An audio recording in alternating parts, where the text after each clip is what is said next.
Dari Komisi 1 yang hadir beserta tim Pak Ketua Komisi yaitu Pak Yansen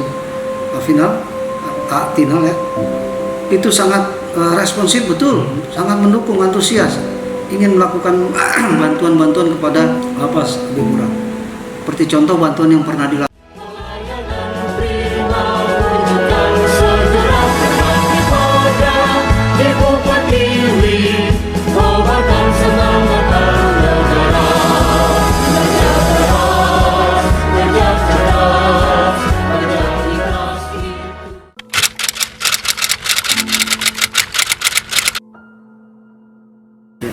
Tadi kami mendapatkan kunjungan dari Ketua Komisi 1 beserta tim DPRD Provinsi yaitu Bapak Fernando Yansen Final dan rombongan. Memang banyak hal artinya tadi yang kami dapatkan. Kenapa? Berkaitan dengan pembinaan. Pembinaan kepada warga binaan ini artinya tidak hanya berfokus kepada kami yang ada di lembaga pemasyarakatan, yang pastinya juga harus ada ikut serta peran dari warga masyarakat ataupun dari pemerintah daerah. Kenapa? Dalam pembinaan ini kan tidak hanya terpaku pada satu sisi, pada sisi-sisi yang lain yang harus kami lakukan, dukungan dari pemerintah daerah maupun masyarakat.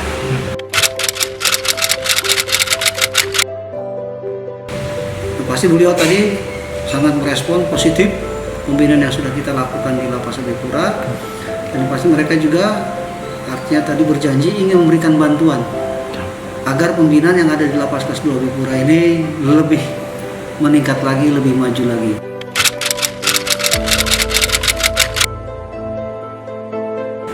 Kalau dari kapasitas Lapas Abipura ini adalah 600 orang kapasitas, isi ini ada 704 per tanggal hari ini. Hanya isi yang ada dari 704 ini di luar, artinya yang dititipkan di tahanan kepolisian ini 102. Selebihnya 602 ini ada di dalam, yaitu narapidana dan tahanan. Kalau dilihat isi yang ada di dalam sekarang masih bisa, artinya belum overkapasitas. Tapi kalau kita lihat secara keseluruhan, jumlah yang ada baik yang di kepolisian yang dititipkan di sana karena untuk mencegah pandemi COVID, ya, penyebaran COVID, maka akan terlihat sudah melebihi kapasitas. Kurang lebih 10% dari jumlah yang ada. Ya tadi sudah disampaikan, mungkin kalau tidak ada halangan akan ada TV yang buat di tempat ibadah ataupun di aula, mungkin juga alat olahraga yang kita tidak tahu apa nanti, kita tunggu saja. Kalau tadi kami juga sudah dapat bantuan masker, responsif betul, sangat mendukung, antusias, ingin melakukan bantuan-bantuan kepada Lapas Abipura. Seperti contoh bantuan yang pernah dilakukan pada tahun-tahun sebelumnya, yaitu ambulan dan mobil tangki air. Dan ini sangat bermanfaat bagi Lapas Kelas 2 Abipura. Kebetulan tadi dalam kunjungan dari Ketua Komisi 1 DPRD Komisi A, hadir juga Bapak Kepala Kantor Wilayah Kementerian Hukum dan HAM Papua, Bapak Antonius Matius Baba, dan juga memberikan pencerahan, memberikan motivasi ataupun gambaran-gambaran lain yang berkaitan dengan Kementerian Hukum dan HAM Papua. Harap dukungan-dukungan dari stakeholder dalam hal ini pemerintah daerah, artinya juga mungkin mencari waktu atau kesempatan bisa hadir menengok langsung pembinaan yang kami lakukan di Lapas Kelas 2 Abipura. Apa bentuknya? Jadi jangan hanya cerita. Seperti tadi Pak Ketua Komisi Komisi 1 DPRD menyampaikan, selama ini saya hanya dengar cerita Pak. Baru hari ini saya datang, oh seperti ini. Artinya berbeda dengan apa yang mereka gambarkan selama ini. Karena warga binaan yang ada di Lapas Abipura ini juga kan merupakan tanggung jawab kita semua dalam melakukan pembinaan. Begitu pula ya kami berharap dari stakeholder ataupun instansi terkait punya peran atau ikut serta membantu kami dalam melaksanakan pembinaan kepada warga binaan.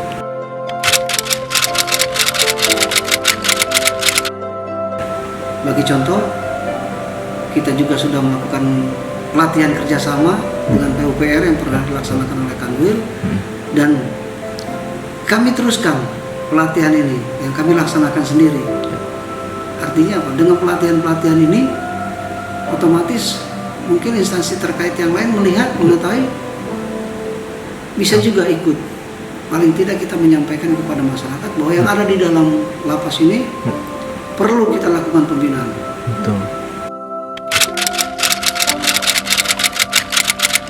Kalau untuk penanganan pencegahan penyebaran COVID-19, ya ada beberapa pasien yang memang kemarin begitu di tes antigen ada yang reaktif, ya, kurang lebih ada 3 orang, 9 orang, tapi kita lakukan isolasi. Dan sekarang kita bersyukur sudah tidak lagi reaktif, bahkan sudah dilakukan PCR, ini negatif. Nah, langkah-langkah yang lain sesuai dengan edaran yang ada dari Pak Menteri, Kementerian Hukum dan HAM, bahwa kunjungan juga tidak kita lakukan. Kita hanya melakukan penitipan barang. Begitu pula proses, artinya tahanan yang sudah inkrah ataupun sudah masuk dalam tahap A3 dan pengadilan bisa kita terima. Makanya tadi saya sampaikan bahwa kita ada titipan tahanan yang di kepolisian, yaitu jumlah 102. Selain itu juga kita melaksanakan, artinya sesuai dengan Kepmen nomor 24 tahun 2021, yaitu untuk isolasi asimilasi rumah, ya, dalam hal pencegahan penyebaran COVID-19. Ya.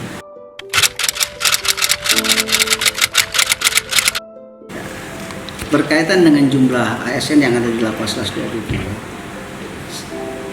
sebetulnya beberapa bulan yang lalu jumlahnya ada 100 orang, tapi karena kita tidak tahu rencana yang Maha Kuasa, jadi 2 orang meninggal dan kami terjadi kekosongan satu pejabat struktural, itu Kasih Kamtib, sudah ada 3 bulan lalu kurang lebih meninggal, jadi kekosongan. Tapi bukan jadi satu kendala bagaimana kita memaksimalkan tugas. Jadi dari sekarang jumlah pegawai yang ada 98 orang, artinya 98 orang ini sudah termasuk calon pegawai negeri sipil, ya. Dengan perincian 75 pegawai laki-laki, 23 pegawai perempuan. Kita juga banyak mengikuti kegiatan-kegiatan atau pembinaan-pembinaan yang dilakukan oleh Pak Kakanwil, seperti hari Sabtu. Ini kan untuk juga meningkatkan imun, meningkatkan kesehatan. Kita mengikuti kegiatan LSS, lari sana sini. Ini sangat bermanfaat buat imun kita. Selain itu, kita juga melakukan kegiatan olahraga setiap minggu di hari Jumat. Dan kalau pegawai-pegawai yang ingin melakukan kegiatan olahraga bersama warga binaan, artinya setiap hari bisa dilakukan. Karena mereka kalau sore begini ada futsal, ada voli, ada basket. Mereka juga bisa lari-lari putar-putar lapangan futsal. Paling tidak itu salah satu upaya untuk mencegah penyebaran COVID-19 di masa pandemi seperti ini. Apresiasi kepada Ketua Komisia, Ibu Sekretaris Komisia dan anggota Komisia yang terhormat yang hari ini mengunjungi Lapas AB Pura. Tentu ini suatu sinergitas yang luar biasa. Sekalipun kami instansi vertikal, tapi dikunjungi oleh DPR Provinsi Papua untuk melihat secara lebih dekat hal-hal yang akan dilakukan ke depan dalam membantu dan mendukung program pembinaan di lapas ini, karena warga binaan di dalam lapas ini menjadi warga masyarakat di Provinsi Papua yang perlu mendapat dukungan dari pemerintah dan daerah Papua, lebih khusus melalui DPR yang terhormat.